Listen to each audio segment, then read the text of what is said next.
Ladies and gentlemen, welcome to an upcoming expert webinar series from Golden Shovel Agency. I'm just going to give us all a couple of minutes as people come rolling in, and then we'll get started.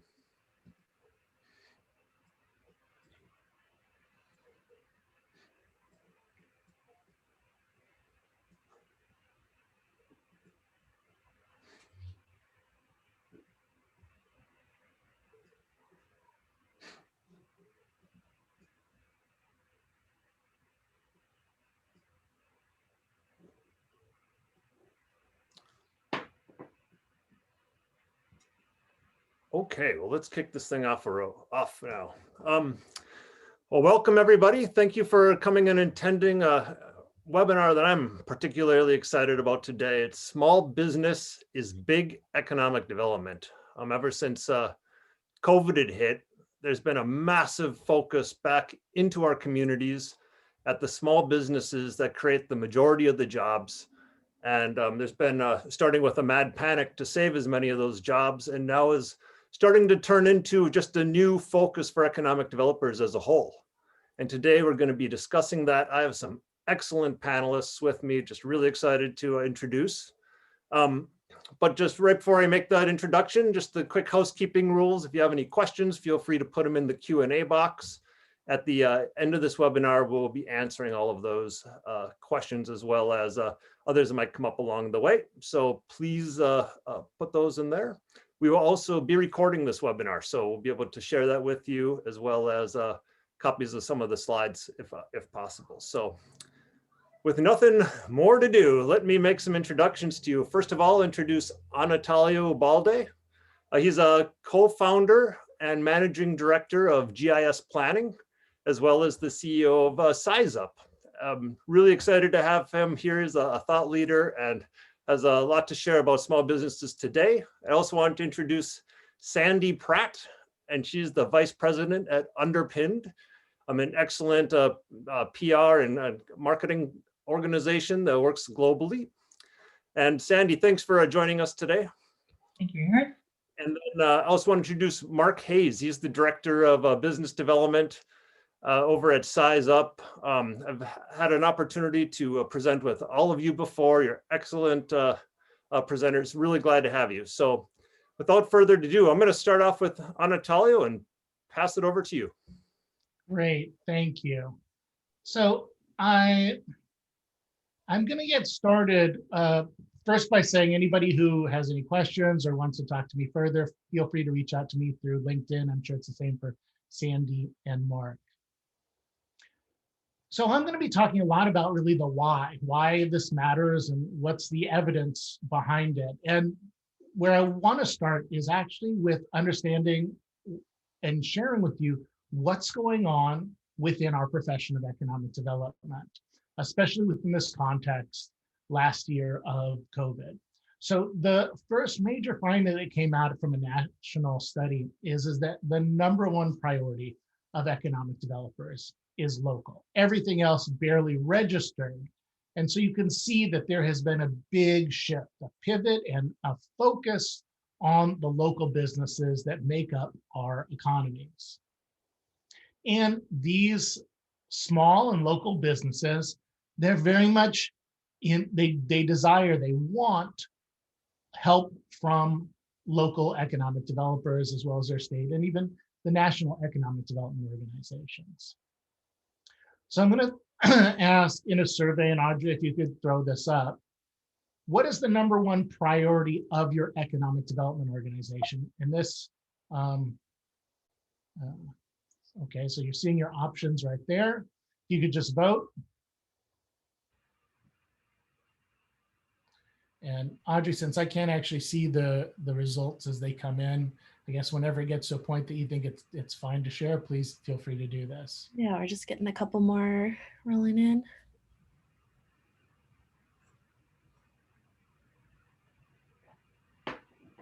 Give it like 5 more seconds. Okay.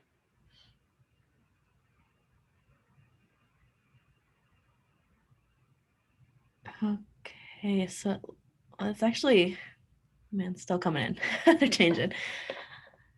Looks like job creation is is now tied with capital investment. But also the other has been getting a couple. Okay, great. So we got a sense that, so for job creation and capital investment are two top ones.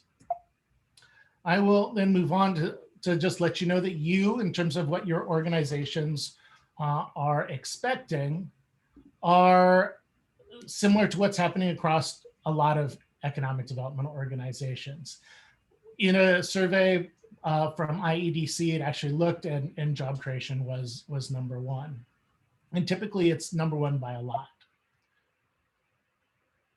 So if you all discovered a secret for how you could increase job creation to your community by over 400%, would that inspire you to change what you're doing? And I am going to give you the answer to how you can do this, and I'm going to share it in just a few moments.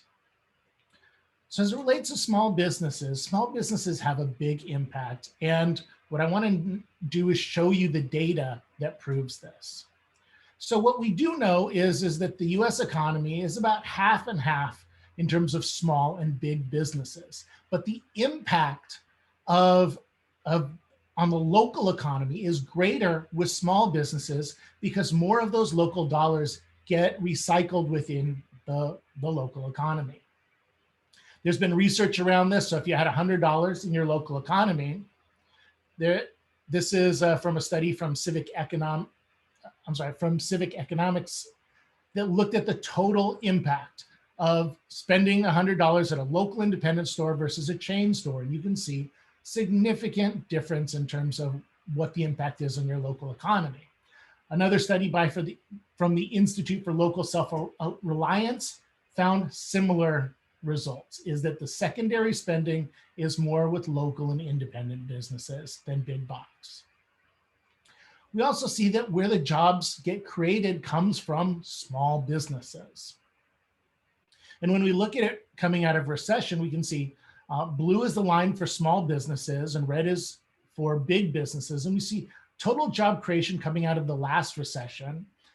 It happened faster with small businesses. We can also look at it in terms of net job creation. And again, small businesses performed better. Now, I mentioned that I would tell you how doing just one thing, you can increase job creation by over 400%. And so now I'm going to show you exactly how to do that. So here's the data.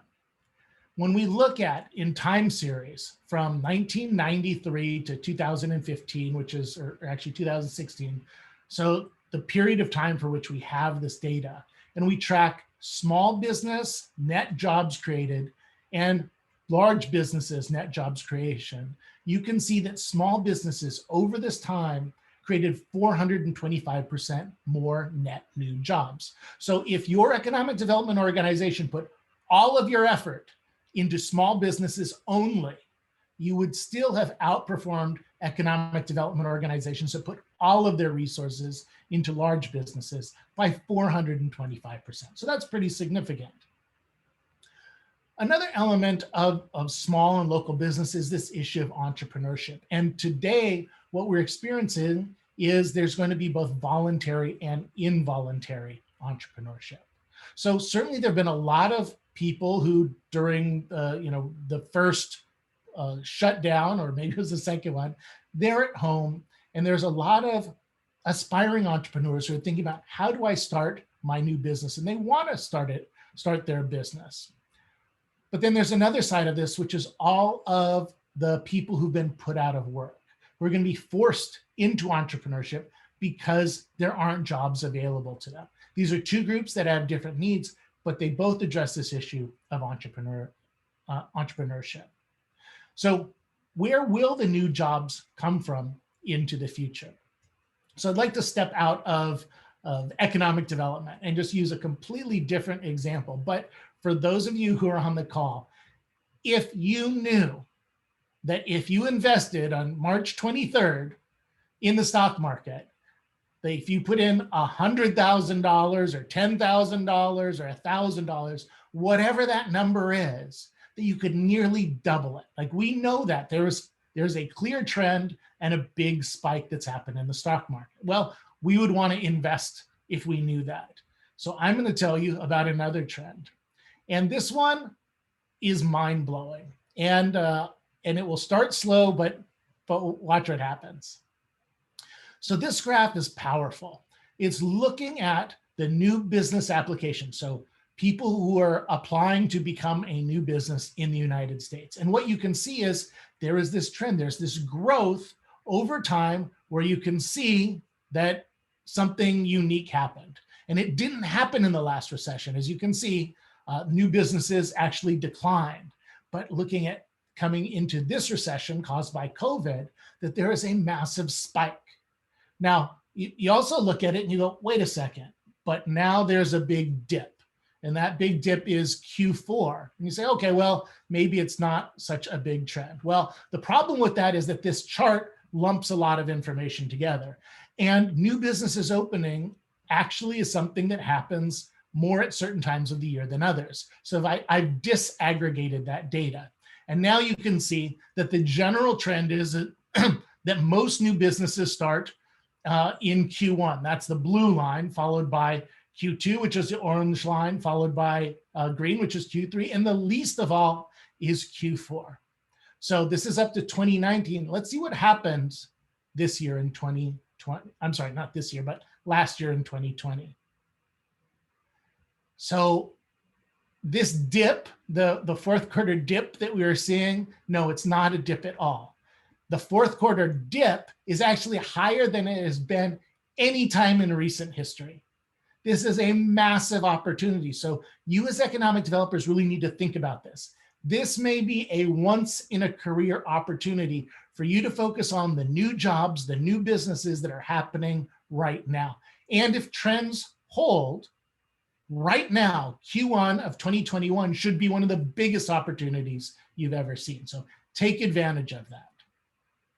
The other thing is when you look at where are you getting your best return on investment for job creation, and you break it down into, there's basically the federal government puts businesses into certain age tranches. And so they have ones which are pre-1975, then we can look at from 1976 to 2015. And the most recent year that we have data for is 2016. Here's the interesting thing is who's creating the most jobs relative to their share of all businesses. And what you'll see it tends to be older businesses, but look at what happens for the brand new businesses. They're creating so many more jobs relative to the size and number of businesses there are. So this is a huge opportunity for economic developers. I'm going to close up my thoughts with 4 big, which are also connected trends impacting economic development. So, and these are ones that I think we all have to engage. The first is COVID-19, because it's, aside from the public health issues, it's also destroying local economies.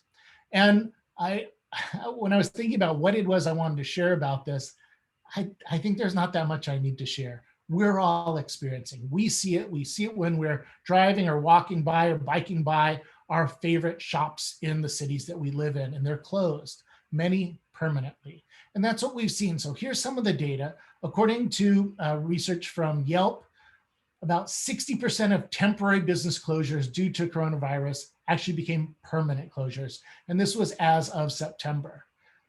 UC Santa Cruz has done its own research, and they actually say the number is more than double that there's 1,500 businesses closing every single day. But we don't know. We don't actually know the total number because federal data always lags. The other thing that we're seeing is that most small businesses see the need for government assistance to support them, and that these businesses are in a difficult situation.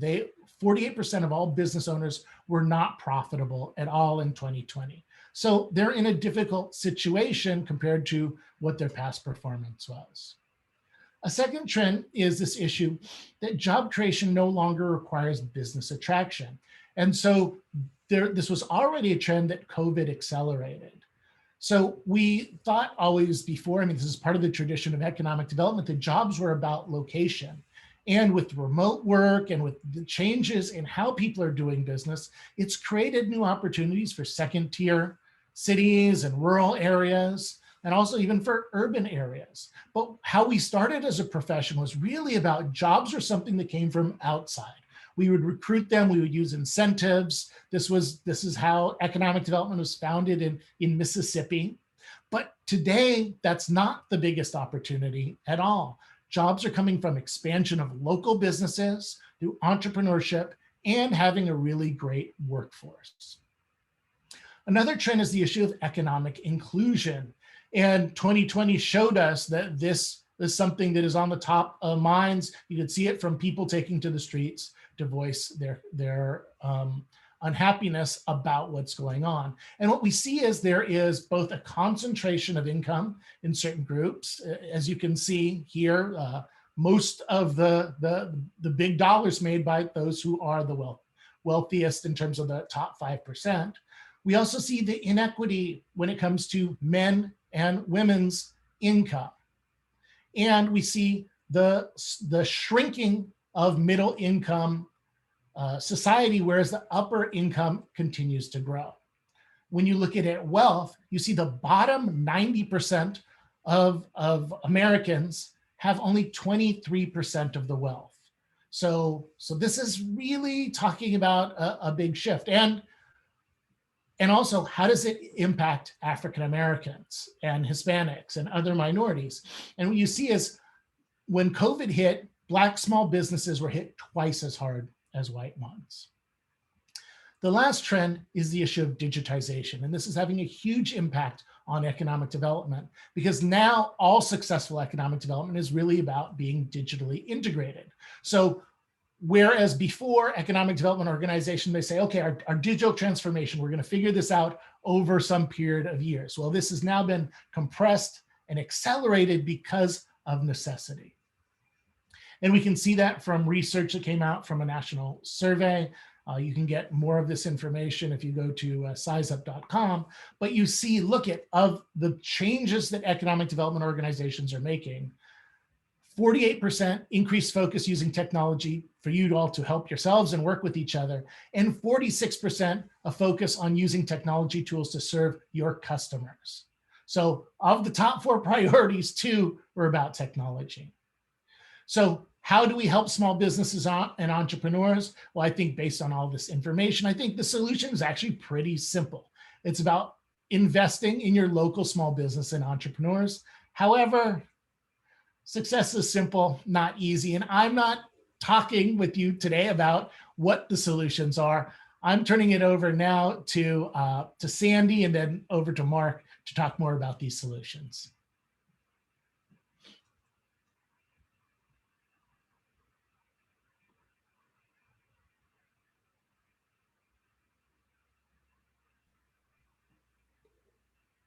Sandy, you're muted if you're taking over.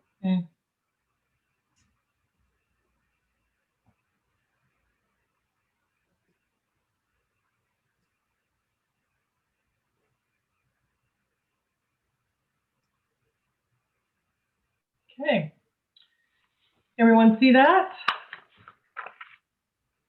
We cannot yet. Okay.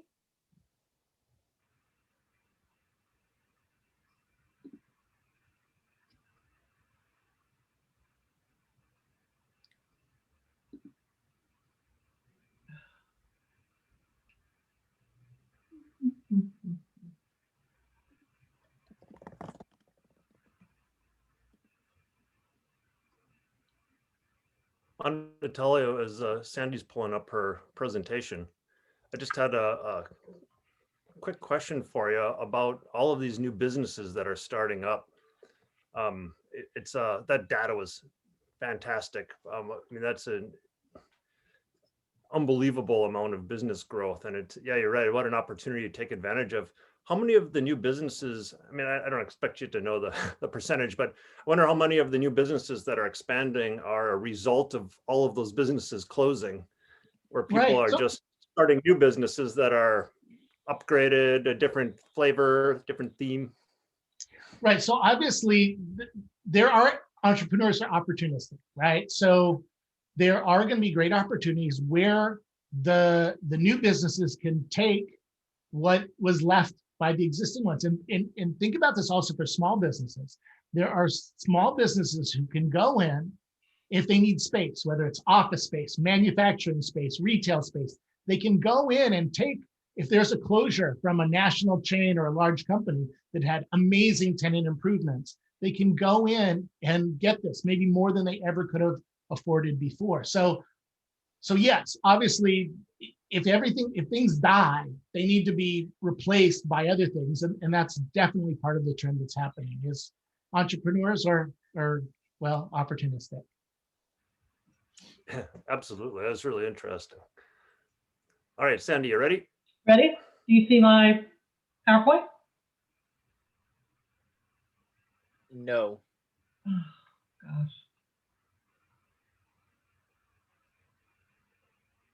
gosh. Oh, It looks there we like go. it's starting. Okay, Woohoo! You're in. there we go. Okay. Antalio, that's fantastic data and information. Thank you for such a great job.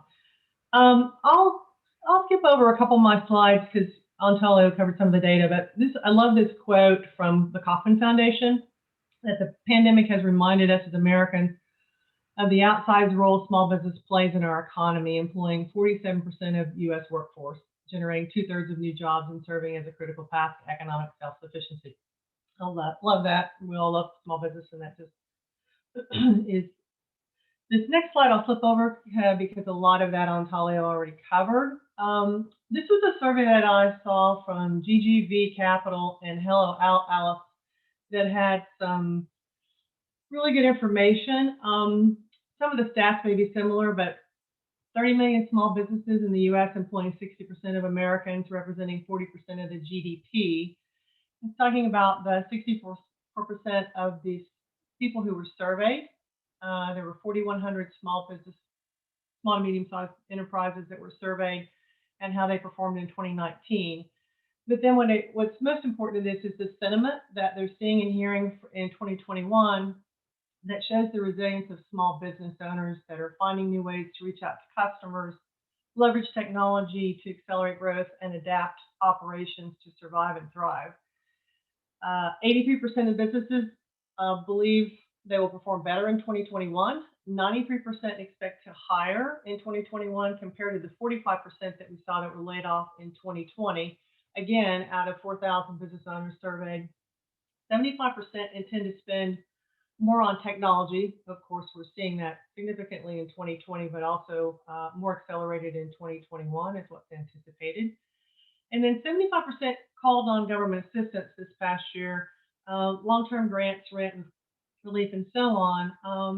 But only 52% applied for the payroll protection program, which we're very familiar with, due to the lack of access and some challenges they had with that program. This next slide has a lot of the same data that Antalio touched on earlier, but just talking about the 54%, 57% of small and medium businesses will continue to offer remote working options for their employees. 54% spent more on software, again, not surprising, and 75% expect to spend more. That spending will increase in 2021. And to note that I found in a couple of places is what COVID has done to compress the timeline in terms of adoption for tech adoption and the technology that companies are using now. One mentioned 5 years, another mentioned 3. Then I want to go into some examples. In doing research and looking at what's happening around the U.S., a colleague's husband recently got into the Bunker Lab, which I was not familiar with, and a really cool program. It's basically an accelerator entrepreneurship program that focuses on veterans and spouses and families of veterans and helps them to start up their businesses. There are 21.1 million veteran-owned businesses in the U.S. Very impressive. That employ 5.8 million people, and former service members are 45% more likely to own a small business than non-veterans. There's one veteran-owned firm for every 10 veterans. The Bunker Lab that I mentioned is a partnership between Bunker Lab and WeWork, and it is focused on active duty and veteran entrepreneurs. Since the program was formed in 2014, there have been close to 2,000 veteran startups in local communities through their business incubator program. 750 veteran-owned businesses have participated. 89% reported growth, 44% accelerated growth, 38% hiring employees, 23% raising funds between 1 and 6 months, which is impressive. 179 companies across the U.S. just got into the January 21 cohort that just kicked off from all over the U.S. And the sectors, of course, impressive in what you're seeing with trends in 2021, but technology, health sciences, IT, marketing, construction, industrial products, executive coaching, financial services, health and fitness, occupational therapy, defense and space consulting, and more. And they do an annual conference, which is a pitch opportunity, a virtual showcase of the veteran entrepreneurs, and allow them to pitch to experts in the industry, networking opportunities in this pitch competition. I wanted to highlight an accelerator program that is global in Boston, Israel, Mexico, Rhode Island, Switzerland, and Texas. It's the Mass Challenge. And I wanted to focus on the Texas, the Mass Challenge locations in Texas, one in Austin and one in Houston. Launched in 2017, they do not take equity in the businesses that come into their programs. There have been 181 startups accelerated between the two locations, 74 million funding raised. They offer cash prizes to their participants, and those companies have generated 31.6 million since the start of the program, creating over 6,000 jobs. Another thing that I think is unique in the ones that I'm familiar with across the U.S., they offer $703,000 in equity cash prizes, and also most of them offer curated services. This one does as well. Of the startups in Austin and Houston, there are 114 in the 2021 summer cohort that started in June, representing 5 countries in Austin, 12 countries in the Houston cohort, and a long list of states. Industry sectors, some similar ones of what we were seeing in other information, health and life sciences, high tech, retail and consumer goods, clean tech, energy, and social impact. Interesting, 65% of the founders in Austin are female founders, and 48 are female founders in Houston. And then they added some other program tracks that's around safety and security, space commercialization, and sports tech, based on what they were seeing from the demand in the economy and what the entrepreneurs were coming forward with for ideas. This is a fun one in Akron, Ohio. You may have heard about it. It's called the Akronite app. And basically, they developed an app that will encourage people to shop locally versus doing as much shopping online or with others, and to basically help improve the economy for their small business. It was also tied to a reopening of their downtown area that had been under construction. Basically, they created this app. It's been very, very successful. 170 businesses on the app so far. They're targeting 200 by the end of 2021. And 42 shoppers, or basically customers, signed up for the app today. How did they fund it? They used CARES Act money, which I was kind of surprised to find out. But they used the CARES Act money to develop the app, and also to use for the credits that you receive for shopping. And they promised to keep that in place with the businesses until 2022. It's going very well. Every purchase earns $1. Basically, this blimp, Akronite blimp, earns $1 credit. And the blimp the concept is tied to the Goodyear being headquartered in Akron. And the blimp will guide you to your destination, whether you want to go to a specific store or a destination or something you want to see in the area. You follow the blimp on your app. Impressive. They offered additional incentives to purchase from Black-owned small businesses, and it offers up to 30% savings for some of the shoppers, so it's pretty impressive.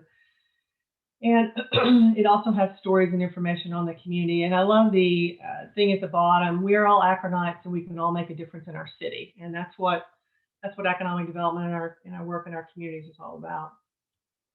This next one is Saginaw Future. And I know that Antalio and Mark will be familiar with this group. they use the Size Up program, and this group has a significant focus on business in Saginaw County, Michigan. Saginaw Future is a county organization. They're part of a regional group of one of the 10 economic development regions in Michigan.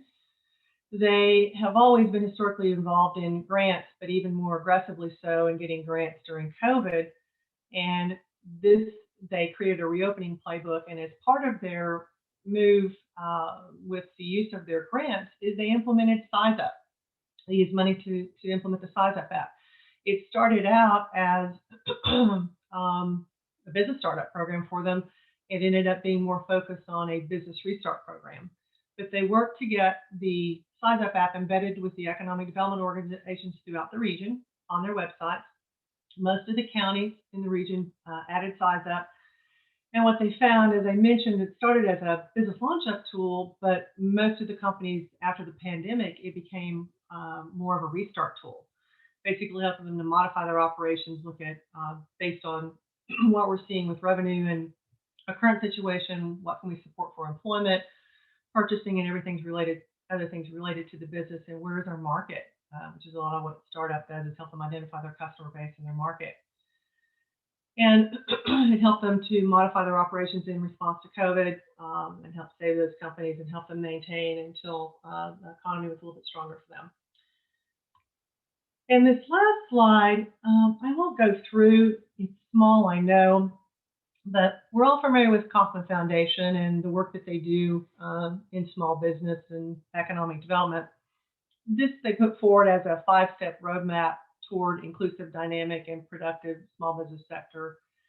I'll just read the 5.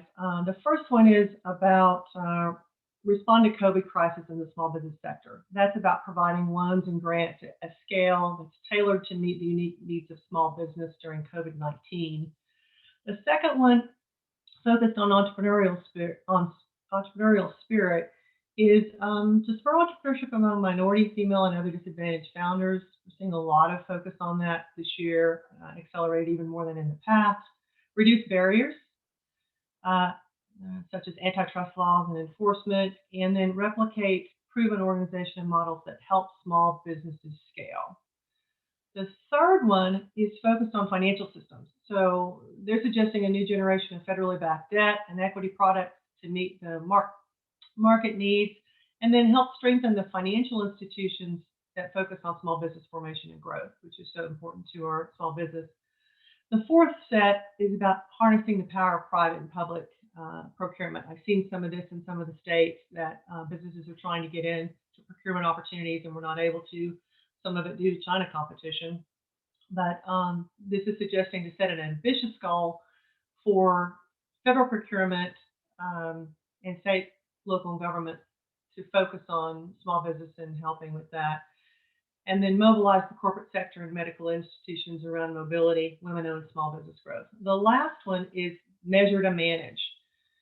So as we look at all these opportunities, evaluate and use continuous improvement to make those even better. Collect more data on federal programs and small business sector, and use data to evaluate how to modify and refine programs so they can be more effective for small business. And with that, thank you very much. Appreciate you joining us today.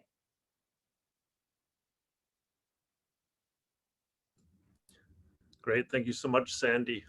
Excellent information. Is really interesting programs that they're running. So we'll get back to you with questions in a little bit. Let's pass it over to Mr. Hayes. Yeah, good afternoon, everyone. I'm nervous. The first thing I did on screen was cough, and never has that made me more nervous than it does these days. But no worries. It can't pass through the internet, whatever the reason I coughed. I was just drinking water. I choked myself. I commonly do that. So I will start sharing my screen, and it's tough to go after those two. I figured they were going to offer an awful lot of information about, the current economy and post-COVID economy and what it meant. So I kind of intentionally was not going to include anything like that because I figured I did not need to tell you anything more. And I don't know I'm qualified to tell you anything more than what Sandy and Anatolio could tell you. So what I'm going to do is just run through a few things, kind of do it in a fun way, at least fun to me, but we'll see if everyone enjoys it. See really some more numbers, why small business is important. If you're not convinced yet, I'm a numbers person. That's how I learn. And then we'll take a look at what to do and more importantly, what not to do to help small businesses. So we're going to play Small Business Jeopardy. And this is 100% a play on words because small businesses are in jeopardy. So you see what I did there, but we can also play a game out of it. So we'll start pretty easy. This is like a $200 question. And the good news is this isn't live. So I'm not going to, well, it is live, but not like in person. So I'm not going to ask any of you questions. I'm just going to answer it for you. So I'm guaranteed I'm going to win. But 99.9%.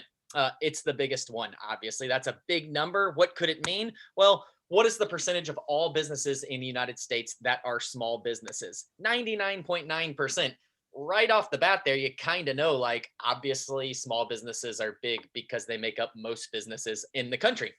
Now, in fairness, more so than really any country, we call rather large businesses small businesses. The SBA defines them as less than 500 employees, which for a lot of people on this call, that's rather large. So the next answer is 89%. And I led into it, but that question is, what is the percentage of businesses in the USA that have 20 employees or less? So that's still a gigantic number. Almost 9 out of 10 businesses are less than 20 employees, which nobody's going to disagree when we call that a small business. So still, the heavy majority of businesses in this country are quite small. The next one is 64% is our answer.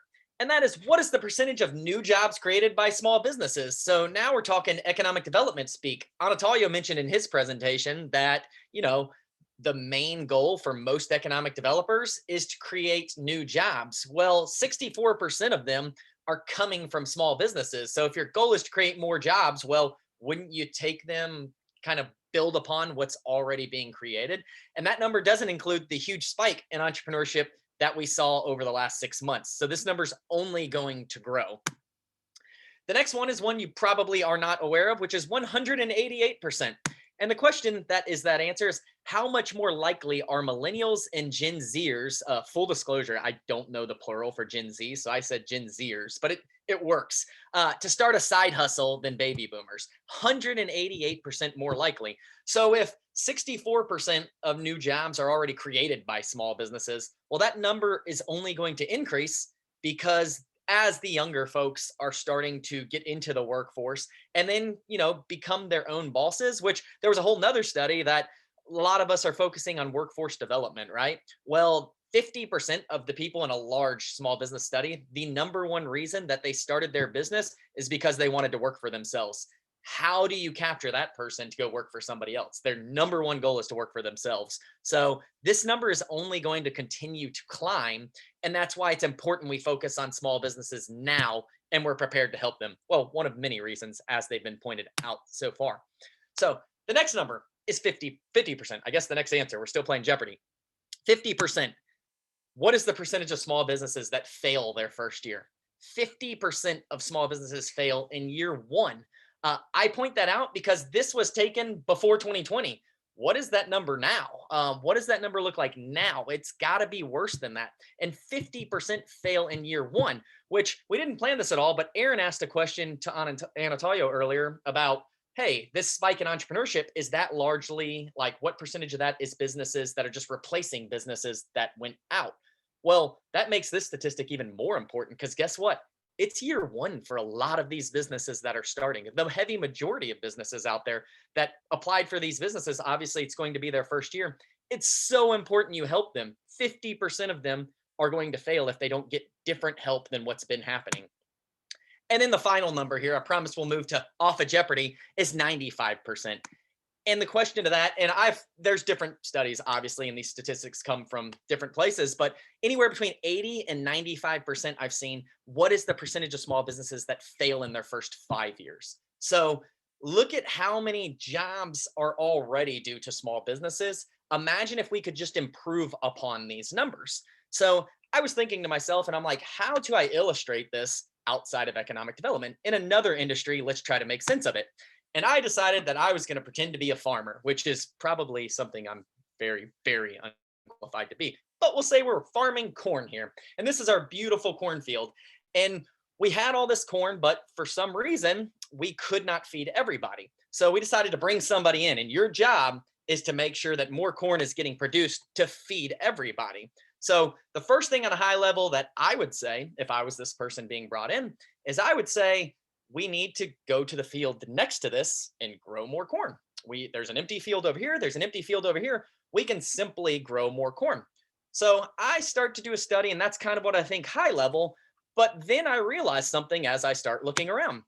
And I realized that in the first few months of the season, 50% of this one cornfield died. That definitely is going to be a problem when it is feeding it. Like, well, maybe we could feed more people if we had the other half of this cornfield. And then I realized that 6 months down the road, 9 months down the road, well, now 95% of this cornfield has died. So maybe the reason why that, or the way we could feed everybody in the community, would not be by starting a cornfield next to this one, but maybe we should just figure out how we can get some of the corn back that we've already planted. Corn that's already here and growing, how do we keep it from dying?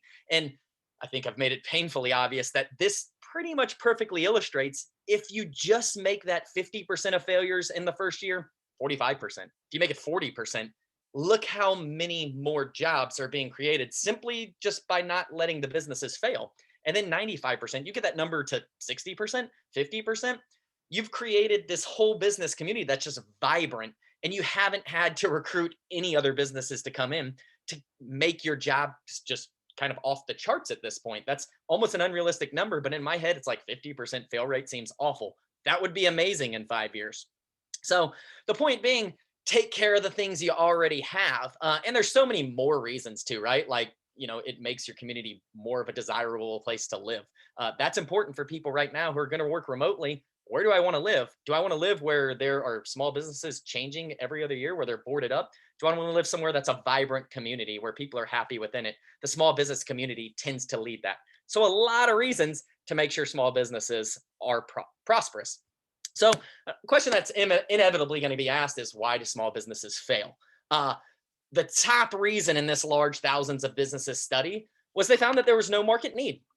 The second reason, funny enough, was they ran out of money. So I've heard a lot of economic developers in the last year, like, we've got to get cash into the hands of small businesses. And I'm like, you're absolutely right. We do need to, but that's actually not something that's like every year going to be their top need. Giving them money certainly is not going to solve their problems. They need information. They get out competed quite often. They spend money in bad marketing quite often. And I highlight these three things because these are all things that economic developers can help with. You can directly impact these businesses by helping with these reasons that they fail. So there is a problem, and I recognize that problem, and that problem definitely existed before technology helped us out with it. And there's too many small businesses and too few economic developers, and all of the small businesses are very different. So how can you help these people with, like, in the masses without unlimited time and unlimited resources? And we see, accelerator programs, economic gardening programs, so on and so forth. They're just a tiny sliver. You're talking dozens of businesses that are helped by that. Well, in even a small community, dozens of businesses is just a sliver of what the whole makeup is. So you have to have other strategies to help every business.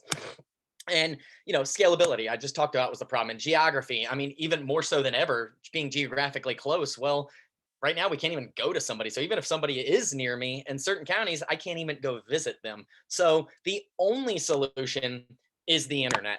And really, 2020 has helped people move forward. I've seen a lot of growth with economic developers embracing technology to help small businesses specifically, but also to do every other part of your job. There's technology out there that can help you. And, Golden Shovel's doing this webinar. They know of pretty much every piece of technology there is. It's a resource you can use to say, hey, what is there out there for small business? What is there out there for site selection? So on and so forth. Use technology to help yourselves. So there are solutions. And now we want examples. So quickly, there are basically 3-ish type of websites that I see. And I'll tell you, I've probably been on every website in this room right now. I creep a lot of websites all day, and I've seen a lot of examples. So these are all real examples. The first thing that some economic developers do to help small businesses is nothing. This was one of the best episodes of Seinfeld. Absolutely nothing. I will say that 10 years ago, this probably occurred more often than not. In the last several years, the importance of small businesses really emerged. In the last year, pretty much every economic development organization has realized there's not a lot of people out here helping small businesses. We are the organization that should be. So we've moved past a lot of the nothing groups. I don't think you'd be part of this webinar right now if you were part of that group. But the second one that I see more than any is the click group. There are links everywhere. So you've created part of your webpage that says small business, and then there are 57 links to other things, nothing that your organization had anything to do with. That's, hey, small business, just click this link and it's going to help you. Oh, okay, now we clicked on planning tools. Oh, planning tools brought me to 4 other links. Oh, entrepreneur tool brought me to 3 other links. And there was actually a scroll wheel here too. This is actually a real click through that I did that literally by the end of it, I'm like, I quit. Now I have to go back and look at the next 100 of them that are going to click me through 5 pages.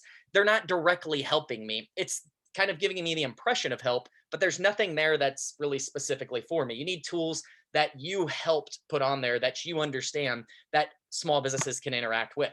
So the third one, and I'll call it 3A, is the economic development organizations who put on their website tools, and that's great, and resources, but they are the high level user tools. They are the ones that you have to have a research degree from Harvard to be able to figure out how to use these tools, or at the very least, you have to be a staff member who's trained in using these tools. That doesn't help the scalability problem we talked about. If I have to go to you as a small business for you to use this tool to help me, well, now you've got back to just a very small amount of businesses you can help. So ideally, you want tools that the businesses can use on their own, and they cannot be those high level, really difficult to use technology that some websites put on. But I applaud your try. I have some data to show you that anyway. 69% in a large, again, survey from Salesforce with thousands of small businesses.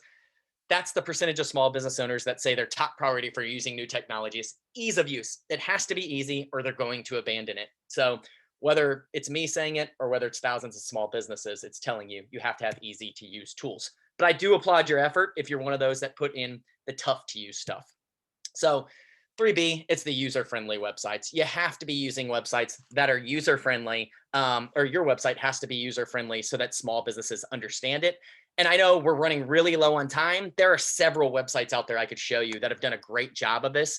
This is one that I was just happened to be on today. I was looking at with somebody else, and it's at the Colorado Springs Chamber of Commerce. And you see that they make it very simple. There's not a lot to it. They have a couple links. And guess what? If we're doing business, Mark, you're going to have to reshare because we are not seeing what you're showing. Sorry. New share. We're here. Thank you. So yeah, it's just an easy website, right? It's a beautiful website. They have a lot of great stuff on it, but it's very simple. And they have stuff for every group, including small businesses. So if I'm doing business, they do have some more difficult to use tools. If I'm looking at site selection, I got on here myself, and this is something that I kind of do, and I couldn't use their tool to figure anything out. But guess what? You all can. But then they also have like Size Up at Colorado Springs, something that's easy to use, and you can go through it and you can simply know the industry that you're in and your geographic location. And the tool is going to help you help yourself. So you don't have to rely on the economic developer. I can be using this from your economic development website 24/7, and I just enter in information I already know about myself. So I can tell it like things like, how do I compare to others who do exactly what I do? I'm a startup and I think I can make $1 million a year in total revenue as a coffee shop in Colorado Springs. Is that something I should be able to expect to do? How many employees do I have? What do I pay my employees? How cost effective is my business? And just a lot of categories that I can benchmark myself. I can find where my competitors are. I can find where potential suppliers are. I can find where people are spending money in my industry. And I do it all with a click of a few buttons to find, okay, specifically where are these people and how does it compare to where I have competitors?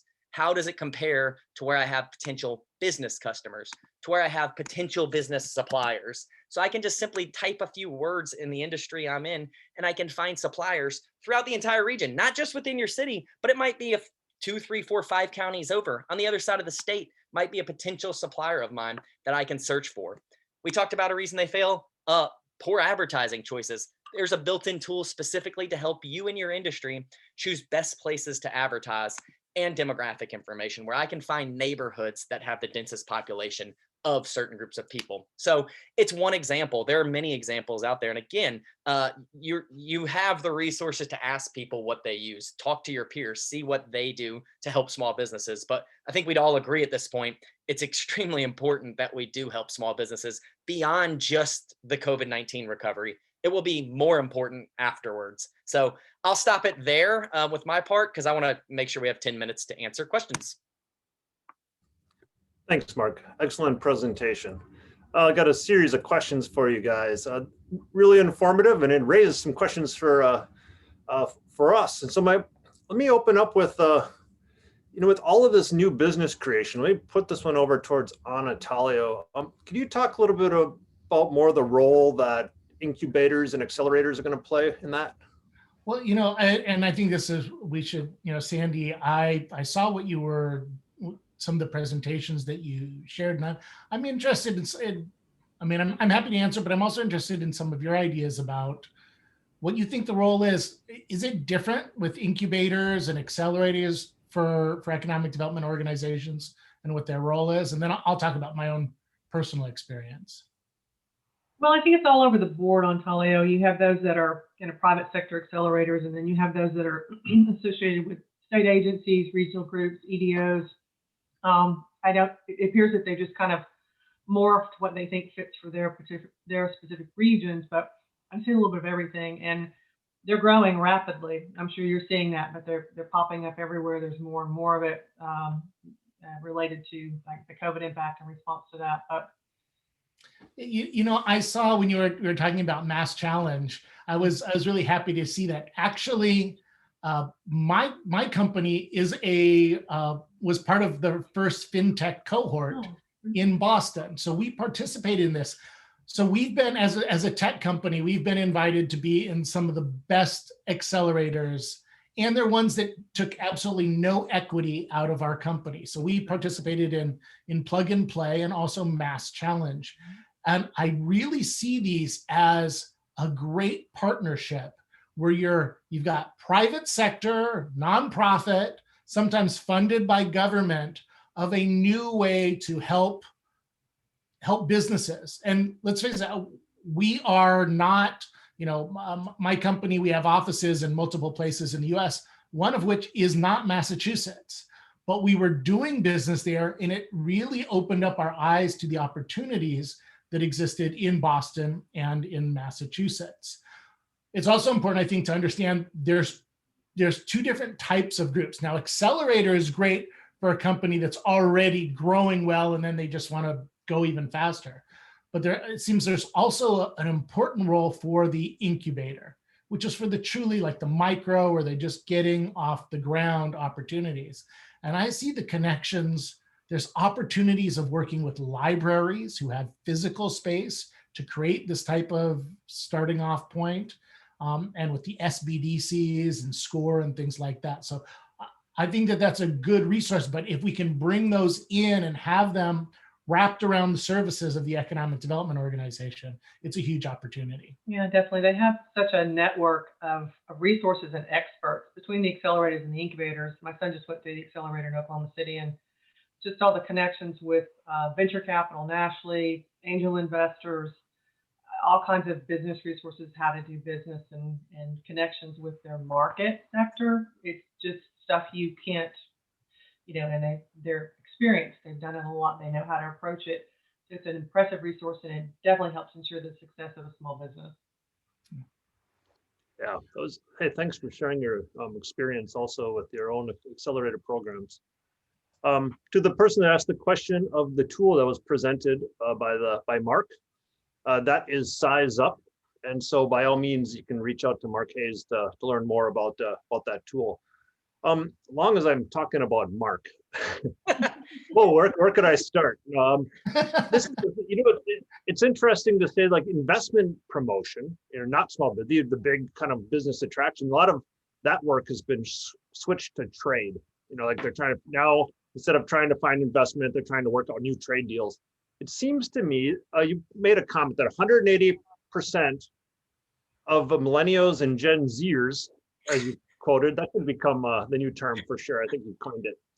That they're going to start a side hustle, which to me kind of puts a new focus on economic developers for focusing on connecting those people with the businesses. And I noticed in the Size Up tool, you had showed a whole section where they have suppliers.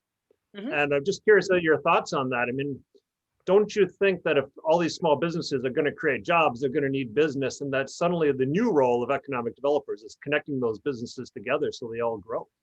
Yeah. And not only that, but ensuring that they do grow, right? How many great ideas died because I didn't have the resources to bring it to fruition? And I think I know a lot of people do, because I talk to a lot of people. They hear side hustle and they're like, oh, you deliver groceries on the side. And it's like, well, yeah, that's a form of it. But Apple was a side hustle. Like you've got companies like Under Armour that started as a side hustle. Now it's a $4 billion industry. So you have to remember, like, side hustle, a lot of people kind of turn their nose up at it because they're like, well, that's just small. That's not adding to the workforce. But in actuality, those turn into businesses. And COVID's accelerated that by a lot because people just were trying to feed themselves. And they said, I've had this idea forever. Let's run with it. And that's a lot of the group that Anatoly talked about. I think the data will eventually show that those were the people starting businesses. These people probably were selling stuff out of their car the year before. Now it was like, this is the only chance I have. So connecting those people, connecting those ideas, it makes it more likely that the next Under Armour doesn't die. And that business very well could have. It wouldn't have been hard for it to die. Apple almost died a couple times. So yeah, you're absolutely right. It's always been needed, but no one ever paid attention to it. I won't say nobody. A lot of economic development never paid attention to it. Right.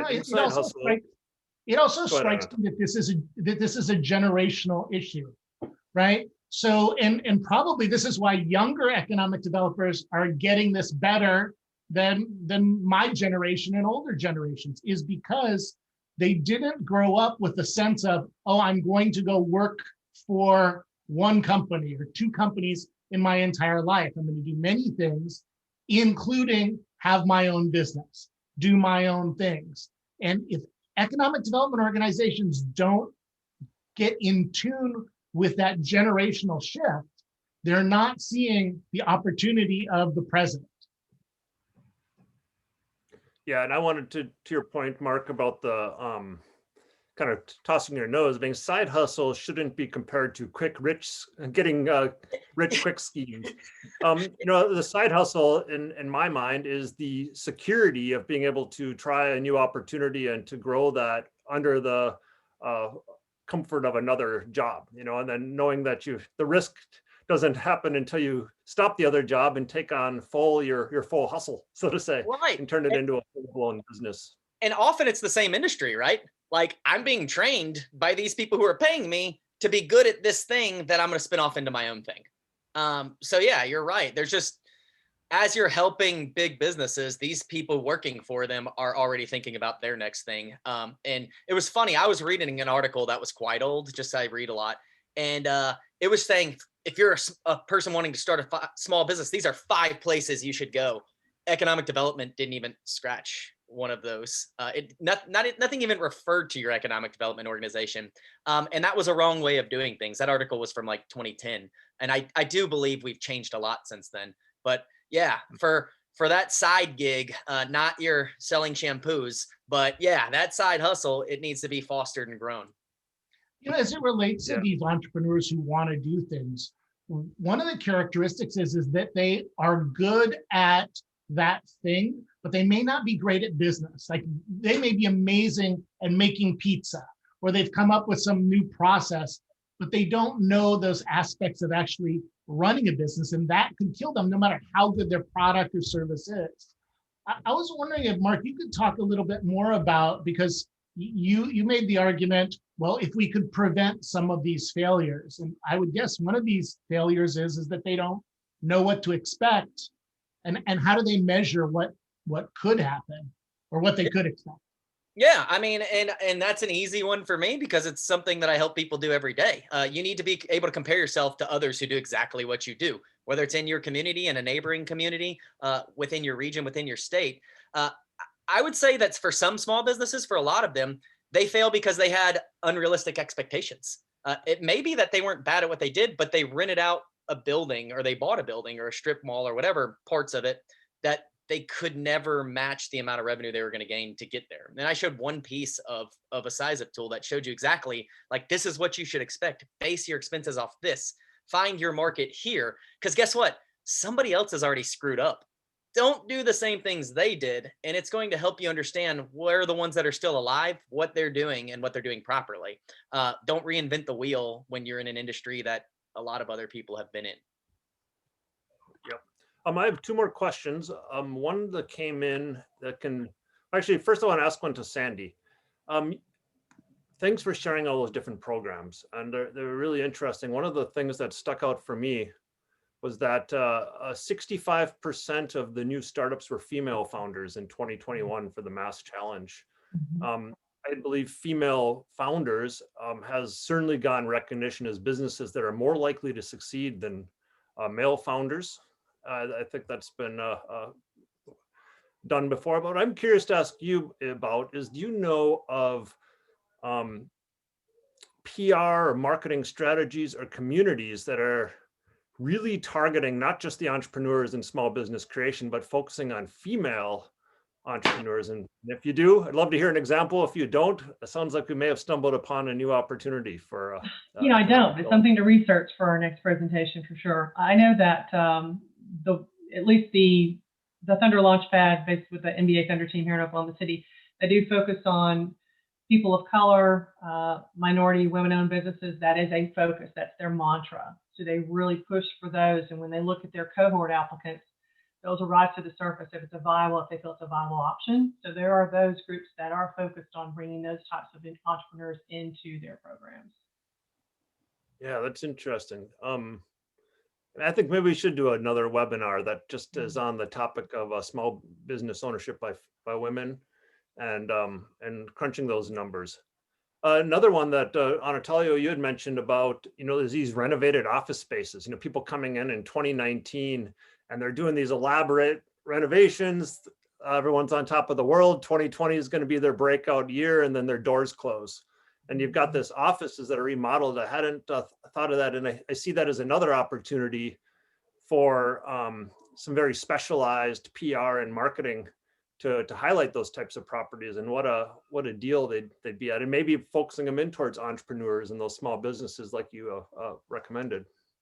Yeah, probably every community. So everybody who's on this call or this webinar right now, the new reality is you have a lot of space, every type of space, but especially if you think about office space, that people don't need as much of it anymore.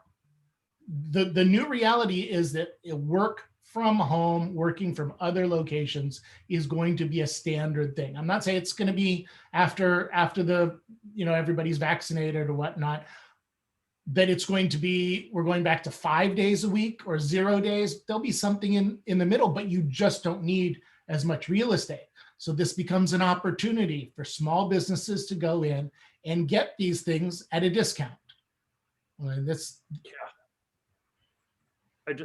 It's just fantastic, and it's a strategy that could really be considered where it might have been overlooked. One more question came in. I know we're just getting a little over, so I'll get this. But this is for anyone to answer.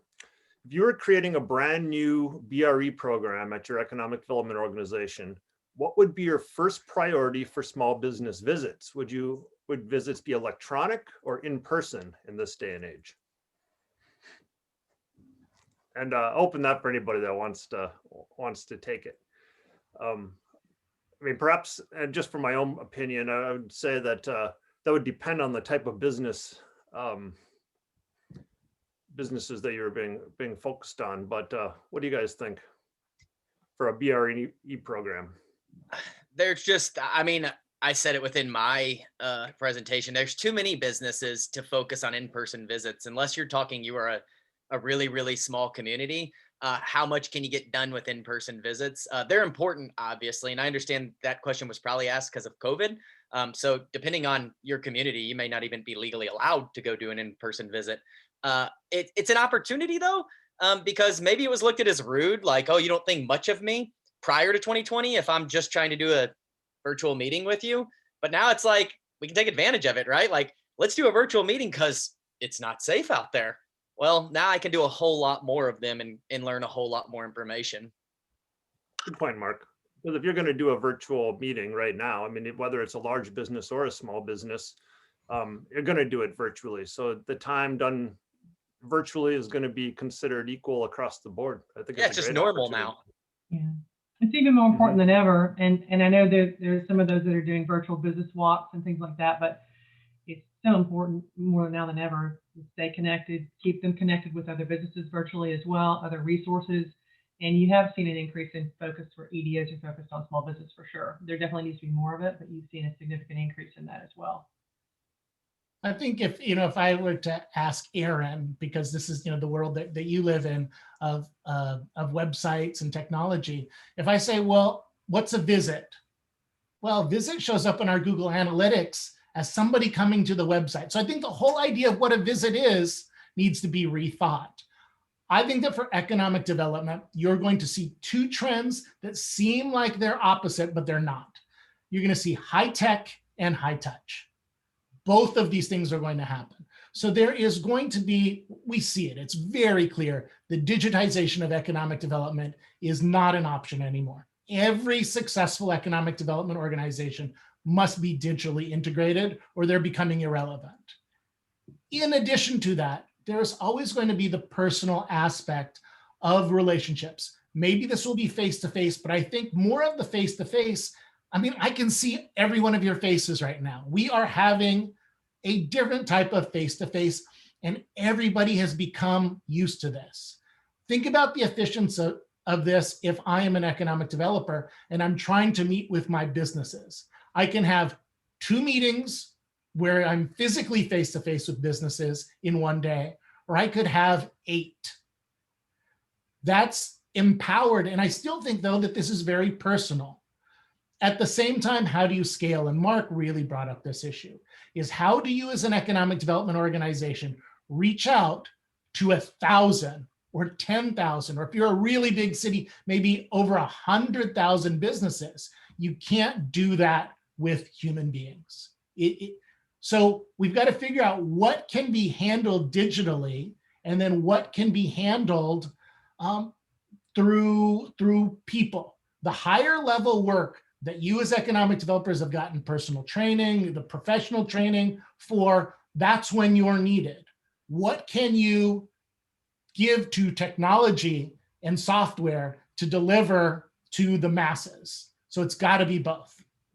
Right. And to your point, I want to tell you, it's the high tech creates more time for more high touch also. So by having those high tech tools, it buys these especially smaller economic development teams time to be able to reach more people, and that includes using Zoom presentations and includes using these softwares like Size Up and many others that just save that. So Can you guys, talk a little bit more about that, Aaron? Because you're talking about a funnel in a way that I don't think a lot of economic developers have, or maybe that I've even thought about.